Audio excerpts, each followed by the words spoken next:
Hey everybody, Steve here at Hollywood Forever Cemetery in Hollywood, California, and I'm here to visit the gravesite of actor and comedian Paul Reubens, also known as Pee Wee Herman. And I thought I would share with you the very first time I saw Paul Reubens and Pee Wee Herman in person. And it was just about 2 miles from here, over on Melrose Avenue at the Groundling Theater. I think it was 1979.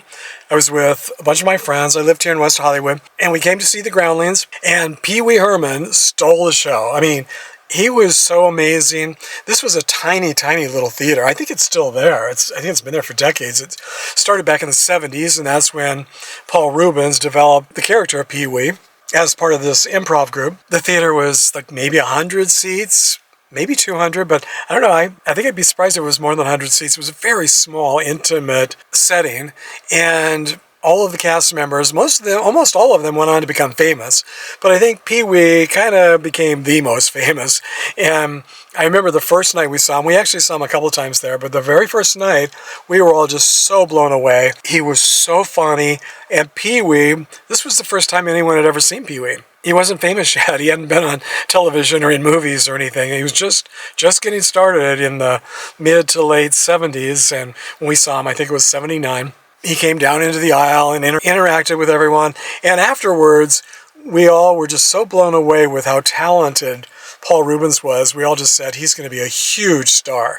I mean, you could just tell. That night, we all just knew he was going to be a huge star. We didn't know how, but sure enough, within a couple of years, his Pee Wee character had really taken off. And in 1981, he debuted the Pee Wee Herman show, stage show, and instantly audiences recognized what we did, that this character was just hilarious, just genius. Everybody could relate to it. And he became a cult icon overnight, or at least it seemed overnight. He went on then to make movies like Pee Wee's Big Adventure and Big Top Pee Wee. And between 1986 and 1990, he had a Saturday morning children's show called Pee Wee's Playhouse. Now, I think I may have watched it just out of curiosity, but I was a little too old for that. I was in my 30s by then, I think. But I love the movies, and I always loved Pee Wee, and I always loved Paul Reubens. I mean, just absolutely loved him. He was just one of my favorite people.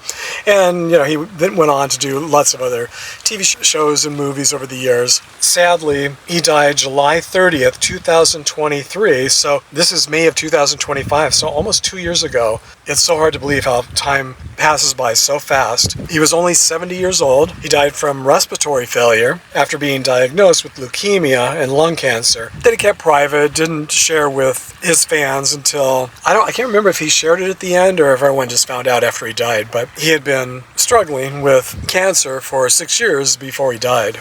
Apparently he was cremated and his ashes are buried here. And from what I hear, this is just a temporary headstone until there's a more elaborate headstone. I hope there'll be like a Pee Wee statue or something. There's a lot of statues in this cemetery, and they're really nice.